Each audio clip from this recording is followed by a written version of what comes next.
All right, so we're on to lesson 2 now, and lesson 2, the goal is to introduce the following concepts: in the box, snapping, fighting intervals, basic movement footwork, the slip attack, and the C-cut. These are concepts that maybe you're familiar with. Maybe they're specific to my course, you know, with me coming up with words. In the box, I've heard different words like in the frame, snapping. I've heard some other terms I can't think of them right now. Fighting intervals, that's just how far away we are.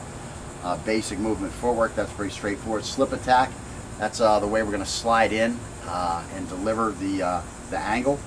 Then the C-cut is also known as a comma cut. That's what that's also known as, comma cut.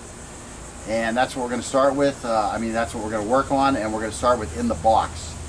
Basically what I'm talking about when I'm talking about in the box is I'm talking about not overextending after the cut or the angle with your follow through, and also not loading up or telegraphing the technique. Again, the shortest route between 2 points is the straightest line. So when I want to deliver an angle 3, I don't want to start from here and then come way out here, letting this guy know what's happening by telegraphing it, and then having to travel all this way, which means time, and then finally delivering the angle when I get here. What I want to do is I want to come directly to the target area and then slash across the target area, and then coming back to my original starting point, or finishing up with a combination technique. So again, that's what we mean. We want to stay inside the box, which goes from the bottom of the torso, the waist, to the top of the head. I don't want any of my knife angles going outside of that area. So again, I want to go directly to the target, come across the area inside the box, and then immediately, before getting too far outside the box, come back to the original point, or follow up with the next angle of attack. Again, when I say box, some people say frame, but to me frame, it's a nice way to describe the concept, but it's two-dimensional. I like to use box because when we go to stick, again, we're going to be outside of the box a lot, because we're going to be attacking the sides of the box, the cube. That's why I like to think of it as a cube.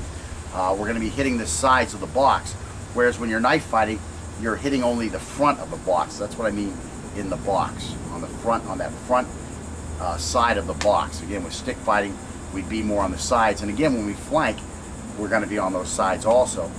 However, we're going to be attacking better targets, more specific targets than just the side of the box. And pretty much that's, let's get started with that. There's some ways to keep a guy inside the box, and what we're going to do is we're going to put a big piece of plywood up on the side of the target, so that you either hit the wood or you perform the angle correctly. And that's what we're going to start with. So we'll watch a couple examples of that so you can get an idea of what's going on there, and then we'll go on to that next concept. Stretch real quick. Okay, to get on some more specifics about in the box. Again, when we perform an angle, it's important that the knife is not flailed about wildly.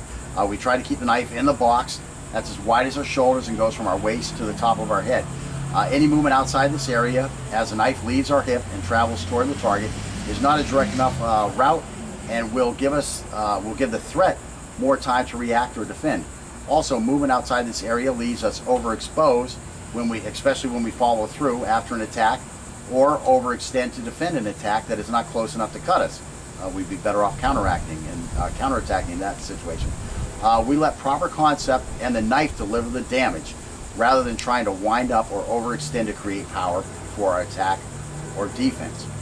To maintain the in-the-box concept when deploying the knife on an angle, it's very important that the knife begins from a position next to our hip, and at the conclusion of the angle or combination of angles, that the knife blade is immediately reoriented to its starting position and is immediately returned to the position next to our hip.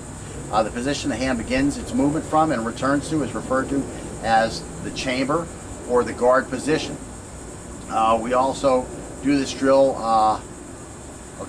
also, as we do this drill, our empty hand remains in its guard position, so that it is out of the way of the knife and in position to protect our neck. Let's see. So pretty much that's it, and we're just going to do one angle over and over and over until we get it right, and then we're going to do the next angle over and over and over, probably 10 times each, until we're staying inside the box, and then from there we'll go through all 12 angles of attack, staying inside the box. So again, get comfortable with one angle at a time with this concept, and then we'll go through all of them, and then we'll move on to snapping. Okay. As you can see, it doesn't have to be pretty. It just has to be something that you found on the side of the highway, commandeered. But something so that this is a thin section, and you have to get in here, and again, throw your angles with a little bit of intent, and avoid hitting the side. So that's pretty much it in a nutshell. Again, I can get these 3s and these 4s across here, and again at 11 and at 12. So now one thing I noticed when I was watching Scott do the techniques is what he's doing to stay inside of here and to get the blade on it is he's very early coming from this 90-degree angle of forearm to blade, and he's starting out here like this. Now when you start like this, you really want to try to paint a line across that target area. But the problem is that's where you really need that extension, that follow through.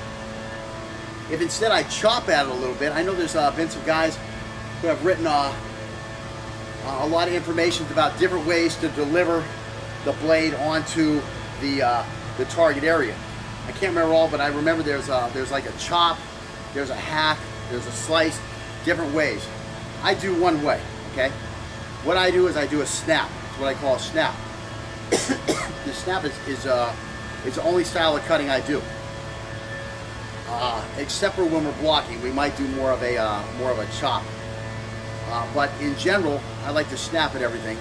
And the reason I like to snap is, again, it allows you to stay inside the box and deliver a lot of knife pressure onto the target area so that you can make a nice deep cut. In general, we want to make nice deep cuts, okay?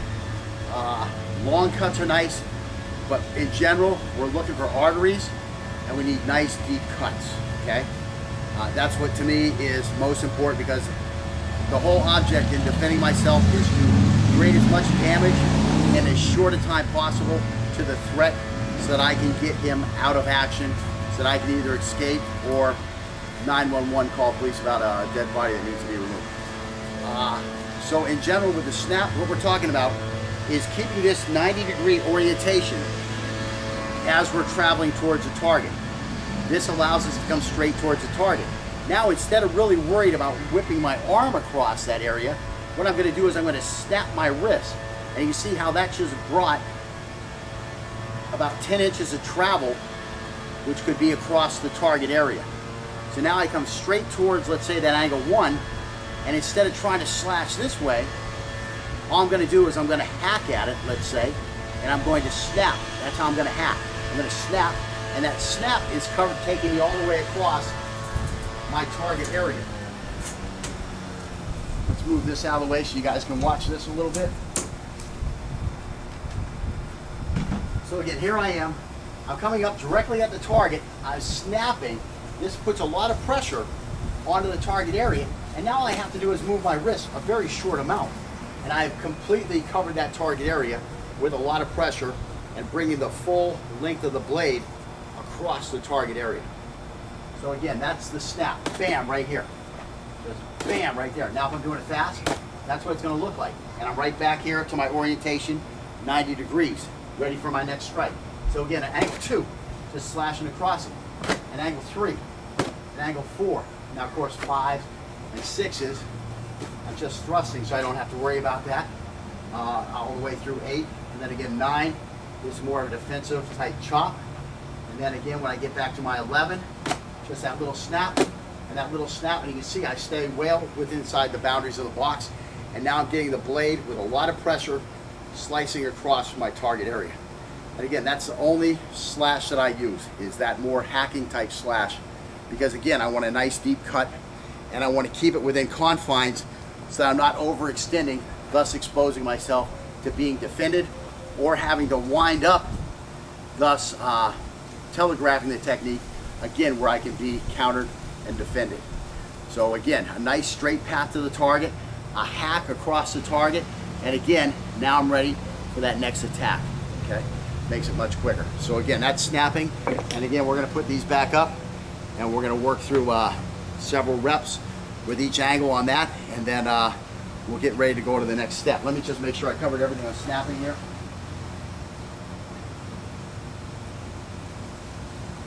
Yep, that's pretty quick there. From there, we're going to talk a little bit about intervals, and then we're going to talk about some ways to help you control those intervals. And again, intervals is about avoiding his attack while delivering your attack. In a nutshell, that's intervals, and we'll get to that next. But right now, we're going to do the snapping drills. You've seen a little bit of what I'm doing. We're just going to do that with both things up, and again, snapping across that target area. And let's get on with that, Scott.